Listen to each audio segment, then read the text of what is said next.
And I'm your co host, Luann. This is part 2 of our last episode about Laurie's story. We had just left off at when you guys were, well, our whole family, now Yeah. we're all together, Yes. living in an Amish community in Wisconsin. That we helped start. Yeah, and we're going to just jump right back into where we left off so that we can get everything in part 2 today. So, Yeah. okay. So I wanted to know when we left off last episode how you guys got from this, like you said it was a pretty sweet time. Yes, it in was. life. How did you, what happened? What happened? I prayed that prayer again. yeah. No, I don't know for sure. It was just, okay, so this is what happened. So we grew, we got more understanding. We were now reading the Bible for ourselves, and things were making sense, and we were realizing that some things that we had been taught our whole life was only a fraction of the truth. And that's kind of shocking when it kind of rattles you around a little bit. Like it kind of shakes your foundation a little bit. Do you have any like examples or? Oh, well, probably when we went to look for some of the dress code things, it literally wasn't in the Bible. Like that would be probably the biggest example. Sure, the like, Amish. It was not there. Like it just wasn't there. And it was like, well, how? Or like that you shall not drive a car. It is not in the Bible. Yeah, or that you have to have a navy blue or a dark blue Yes, wedding exactly. dress. Just like, so many of those things. Yeah, there are a lot of things in the Bible. There's a lot of foundation. It is totally our roadmap. But some of the things we're taking very literal. It was one man's opinion had been taken and made a law out of for the entire Amish community, and that was just not okay. But anyway, so now we're surrounded with people who are also kind of on a journey. We are all hungry to know more of the truth, and we're gathering for church every Sunday. And in the evenings, we're gathering. We had a nice group of youth, we probably had like 12, 13, or 14 youth group. Yeah, were you guys youth leaders at this church? Well, we didn't really do youth leaders then. We just all got together on a Sunday night because the community was small enough that we could just still all gather. We would all gather for a meal and we would all sing together, and it was just wonderful. The youth really liked us. They would often hang out at our house on a Sunday afternoon, and we were close to them. And I specifically remember when you and Lorinda were just these adorable little girls. And because I left the Amish when I was only 3. Yeah, so. I had so much fun dressing you girls up in the cute little clothes that I made for you. Amish little kids are adorable. Yeah, and we would go to church, and they were just the little stars. Everybody fought to hold you. Ooh. I would barely get to hold you guys in church because everybody else wanted you. That is how I turned into that. Yes, you did. But you made better boundaries than I did. So that, I particularly remember one Sunday afternoon at church, you guys were again just like everybody was just so enamored with the twins. And we were on our way home from church, and I just was feeling so satisfied. And I told my husband on the way home from church, I said, you know what? What we have here is just almost too good to be true. Whoa. Now, granted, we were still dressed pretty much Amish. We were still driving horse and buggy, but we had come to know the assurance of salvation. And if you don't have that, if you don't know that. So not just like. Just not the like, oh, we can only hope to be yes, saved. Like and that it's about your good works. You know, you were saved. Yes, yeah, about the Amish, it's so much about earning your way, about the good works, and that is a heavy load. So that was kind of gone. And I kid you not, the very next day, we found out that the ministers are again not getting along because of material things. It was about something about some thought we shouldn't use tractors, others thought we should, and they were fighting about that. And Luann, would you know that community fell apart? Really? We were the last family there. Well, your grandparents, by then, Ernest's mom and dad, remember, they had moved up and joined us at that community. Yeah. They loved it. Now they lived like 15 minutes, 3 minutes up the road from us, where you guys could sneak up there. So see why life was sweet? Yeah. Yeah. They moved up there. They were a part of our community. And I mean, they moved away then. Well, then when that church fell apart, nobody was left except us and them. We weren't going to move back to Bloomfield. That was like, we're not going to go back where we started. And they did not want to go with us on our next step because it was way too big of a step for them. Because that is where we then moved out to Idaho. I didn't know that they were ever like... You don't even remember that. You were too little to remember. No, I remember that they were there, but I didn't... You're not saying that they were like questioning leaving the Amish. No, and when we moved to Idaho... I just asked because they were always so supportive. They like, were. We'll get into it, but Yeah. her family... Your parents like shunned you. Well, Yeah. my dad's parents, Yes. we were still welcome with open absolutely. They arms. always That's why I asked wanted if us they to were come. like wondering about leaving the Amish, but no, No, they just didn't want to. They didn't want to go back where they came from, but they didn't really know what else to do. Yeah. And for the Amish, it is a big deal that you belong to a church. You Yeah. have to belong to a church. Well, that's so hard because if you're not finding one that like you agree with, I mean, you take your guys time. did. Just take your time. But Yes. not everybody can just leave their entire identity, their entire culture. Yeah. Yeah. Because like for your like dad's parents, for instance, I like, know. if they were kind of stuck because they're like older too, Yeah. so they're not going to restart their entire life. I know. But like learn how to drive at how old were they? You know, in Yeah. 60s or 70s. Right. Like, Right. anyway, that's a They tangent. were amazing, and like you said, they were always so supportive, and it just, you know, I'm sure we probably broke their hearts a couple times by moving away from them. Yeah. The only way I can forgive us for that is we were looking for the whole truth. Well, yeah, what we were were you searching supposed- for the you- truth. You can't go back to where you started. Yes, and I think they understood that to some extent. So from that community, we stayed there that whole entire summer with them, and they and us, we would go out on the lake. Do you remember? We would hire a driver. We would go on the lake with a boat, and it was just a wonderful time Who with had a them. boat? Our friends, some English friends, but then that fall we packed up our 6 kids and we moved out to Idaho because we had heard of a church out there that was they still called themselves Amish, but they were way more advanced in every way than we were, and we were searching, right? So we were like, okay, well, here we could still be Amish and we could still keep moving forward in our faith. So that's why we did that. But then yes, Grandma and Grandpa decided they're not gonna, they don't want to move out there, so they went back to Bloomfield, Iowa. Okay. So when you guys moved out of that community, you weren't saying we're leaving the Amish. Not yet. No. No. Not yet. I always had it in my mind Not that yet. in that community you moved to Idaho to like No. you're like, we're done with the Amish. No, We're getting away. We were very disappointed with the Amish. But you were still then. searching. We were still okay. searching. But when a church, again, completely fell apart because of material things, it just, it made us question even more. Yeah. Like, what is the Amish faith built on? Yeah. It's built on their material, what they can agree on in material things. And that's not what it should be. It shouldn't be like that. And it shouldn't be up to like it a shouldn't man be like to that. decide Exactly. if you have a tractor, you're less No, holy. it should not. And that's what intrigued us with this church out west. They didn't, every husband, every man and woman were kind of allowed to choose what they felt was right for their family. Yeah. Even granted, there were a lot of unspoken rules, but it still felt like a lot more freedom. Okay. So we moved out there. We became a part of that church. And when you, because someone's asked me this, when an Amish family moves, how do you do that? Like, do you have a driver that drives you across the country? Yes, you hire a semi and you put all your belongings in there. And a semi-driver? And a semi-driver, and typically the husband will go with the semi-driver and the wife and the kids will follow in a hired van driver. Okay. Yeah. And Okay. yeah, so, but that particular time we sent our belongings out in a semi, and then we all, and Grandma and Grandpa, Junior and Edith, we all went on the train, remember? When Yeah. Dwayne was 13, the morning of Dwayne's 13th birthday, we were all on the train heading for Idaho. Did you know I spent my 13th birthday on a train? You did? Yeah, we went to Idaho again. When we This went is back to lived go here. skiing? We went back to go Yeah? skiing. Crazy. That's awesome. Cool, Dwayne. We got that I in mean, common. you guys have had adventure, if nothing else, I or know, as Zion seriously. would say, have adventure. Adventure. He loves adventure. Okay, so we made it to Idaho.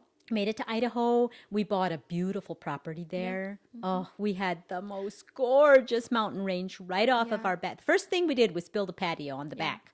Big off of the one. house, a Big huge deck. patio with sliding glass doors, and we had our own range of mountains out back. It was gorgeous, and we hosted so many gatherings on that back patio, and we attended this little church in the woods, is which where you went to school, and Yep. Carolyn was your teacher.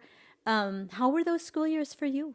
Well, when we first got there, we went Well, to we did the homeschool thing. we went to a Mennonite kindergarten. Oh, you did that first. Yeah, Yes. which is yes. why I always thought that we were like leaving because Mennonite is like Yeah. in between. Yeah. That's where I went to kindergarten, was a Mennonite school. Why did we go there instead of the little Amish school? We didn't have the little Amish schoolhouse yet. Okay, there was so not. it was we didn't have a just- teacher. It was Yeah. just time for us to go to school. So Yeah, we had to thankfully put there you was somewhere. A Mennonite school. Yeah, and it was pretty good, wasn't it? How do we get lucky that there was a Mennonite school there? There's a huge Amish Mennonite community in Bonners Ferry, Idaho. Okay. Yeah. Yeah. Mhm. So, yeah, this is where my life gets interesting because I went to like 6 different schools in 5 years. Oh gosh. But then after the 6th one, we stuck. So, yeah, so we went to Mennonite kindergarten right when we moved there, and then the church we were in, all the little kids came together and we made a school. Made a school out of the church house. It was a church house on Sunday, and during the week it was a schoolhouse. Yeah. Yeah. But we only went there for 2 years. Yeah, to and that then we took you guys to a Seventh-day Adventist school for a while. Which that was like but I want to go back to you guys because I was going to say that was like us kids kind of transition. Yeah, we we'll were going come back to that school. another time, right? Yeah, we'll come back to that, our school and everything. Yes. Mm-hmm. I want to know how. Okay. Yeah. So now we were part of this church, a little community that also fellowshiped with another community in Libya, Montana. So sometimes we would go over there. It was a couple hours away. Pretty big group, very nice people, and we kept growing spiritually, and we kept reading the Bible for ourselves, and we kept realizing that things that we had been taught all our life were not wrong. Oops, there's the baby. She might be awake. Okay, we're back. We had a little visitor that decided to come join us. So we'll see if this works. She's so cute. Uh-oh, there goes the fancy. So funny. Okay, I don't remember where we left off. We were at The schoolhouse, and you were talking 2 about communities kind of in Montana. And yes, and we would go back and forth for church sometimes, but primarily we were a part of the Bonners Ferry Church, just learning and growing. I will never forget one evening, the men from both churches, the Libby Church and the Bonners Ferry Church, they decided that they're going to get together and talk, and the women stayed home with the children, and we didn't really know what they're getting together, but I was pretty suspicious that I knew. And sure enough, when my husband came home that night, he told me that they had all gotten together and they had all like prayed together and were just, trying to figure out if it's wrong or not to drive cars, and they finally figured out that it is not wrong. Oh my gosh, how excited was Dad? It was so exciting. It was just so exciting because now we didn't have to hire a driver anymore. Whenever we wanted to go somewhere, we could go on like trips and date nights, and it was just so much fun.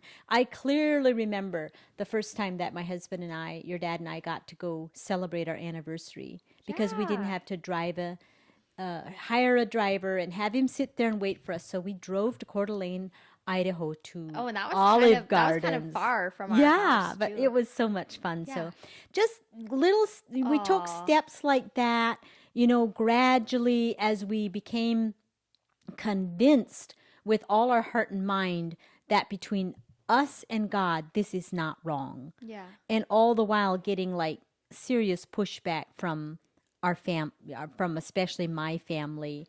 And by that time they were shunning us, and it was a very bitter but very sweet time in our life of taking those baby steps of coming out one little step at a time, gradually changing our clothes and becoming more deeper grounded in our faith and knowing who we are, and that salvation is not about works, but it's about a heart connection and Yeah, I can't even say enough about that season in our life. But that was a season of 7 years. We lived out there for 7 years.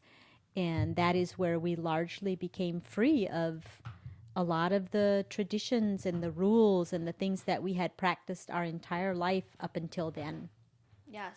in that community. Okay. Yeah. And what happened? Where did things go wrong there? Or were things good? Things were good, but you children, that church also kind of ended up in a split, believe it or not. I mean, as good as it was in the beginning, it still also kind of ended up in a split. So then we started driving the 2 hours to the other church for a while, and there we were youth leaders, and we helped lead worship, and we did all the things. And so, yeah, we were pouring pretty much our heart and soul into serving the church. And meanwhile, you children were growing up. You were getting older, and we weren't always as available for you guys as we should have been. And the boys were getting kind of restless, and they also wanted jobs, and the economy was so depressed, and there were no jobs out there hardly. And my husband was getting restless again because to him, it felt like we had hit another ceiling spiritually and had grown as much as we were going to be able to grow there. So we talked to our mentors. We had along the way picked up these incredible mentors that kindly became like our mom and dad, because remember, by now I was having basically no fellowship with my parents, and his mom and dad were way back in Bloomfield, Iowa, and weren't totally thrilled with what we were doing with our lives either. So we found us mentors, and they encouraged us to do like a family fast. And I think you remember this, right? I remember. I didn't remember know the family why. fast? That was why we told them, like, we just feel Crazy. like we're feeling restless again, and like some of the children aren't enjoying the church that much anymore. And I'll just never forget, he told us, first of all, he said, well, this little country church might just not cut it for your children. Why don't you guys do a family fast for a whole month and just see what comes out of that? So we did. We gathered a whole month. We gathered you kids around. Us kids did it for a month? Well, you all got to choose one or two things that you wanted to fast from. Oh, okay. So you didn't have to do do without food for an entire month. But I think some of you chose breakfast. And I know you chose things like, what do you remember what you chose, Lou? No, I don't remember doing that. I just remember that there was one day where we did a day fast. Well, we did food. That was probably another time or something, because another we time. did that. We took the Bible serious, where it said, fast and pray. So we would do that sometimes. And I remember some of you guys chose to give up TV, because by then we had TV and videos and things like that too. I remember that I gave up coffee for a month, and it was not a fun month. Oh my goodness! Yeah, as you can tell, I'm still addicted to it. I will admit it. Anyway, at the end of that month, we just had clarity that our time out there is up, and basically that we're free to go wherever we want to, and it's not about belonging to a church or the perfect church and that was just so liberating. So we decided to come back home to Wisconsin. My husband had a sister here. She found us a house to rent until we could sell our property out there. And we moved back here. We rented an old rundown schoolhouse for about 6 months. And then we moved to another farmhouse on a lake and lived there until we could find some land to buy. And then we bought land, and we built what we called a shouse, a big shouse. Finished raising you kids. By now you were going to public school. A shouse is a house and a shop combined. I don't think all of the people know what a shouse is. Oh, Lila, what do you want, sweetie? More something. Yeah. So and then we bought almost 100 acres right here, right now, where we're sitting.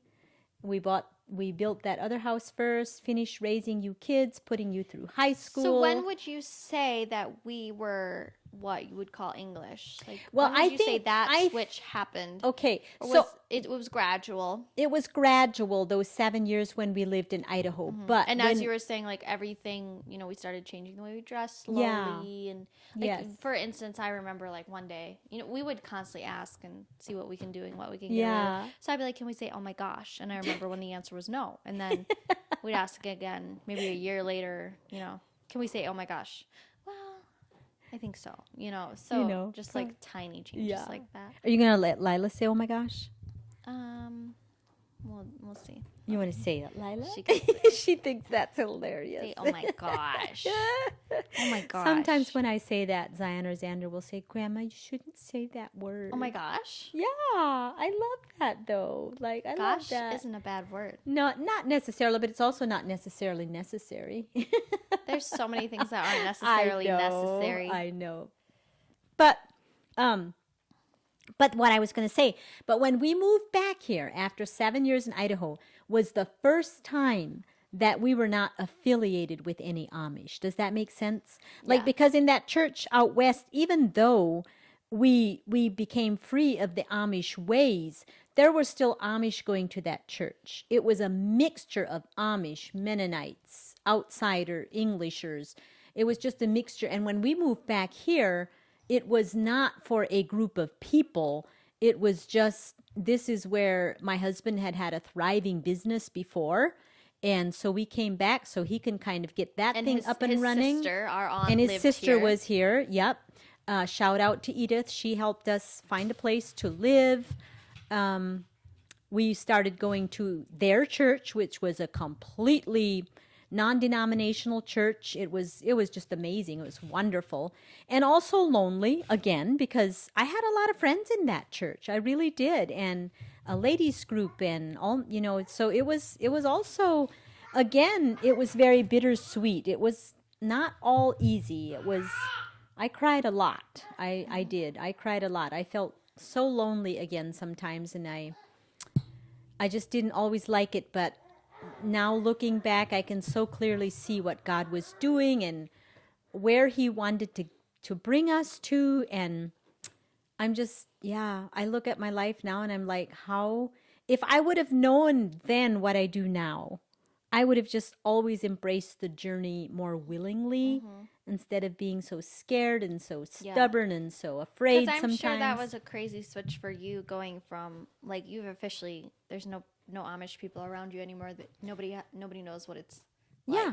And so for a while after we moved back here, I just felt like I don't fit in anywhere. Yeah. I just do not fit in anywhere, and it was a very lonely time in my life. But also good. I love how God always has enough good that it keeps you coming after him. Keeps you hungry. It keeps you moving forward, even when, and I think and this can be encouraging to somebody. I feel like when we learn to embrace and celebrate the good in our life while also holding or acknowledging the pain and what isn't right in our life, it can become a beautiful way to live. Because if we wait to be happy until everything's perfect in our life, we're never going to be happy. Yeah. So we have to learn how to balance both, hold both joy and sorrow. But if it wouldn't have been for our mentors coming on the scene and like saying, well, maybe your children aren't rebellious. Maybe this is not cutting it for them anymore. That was like the light bulb went on for us. Like, okay, so maybe we have to do something radical again. So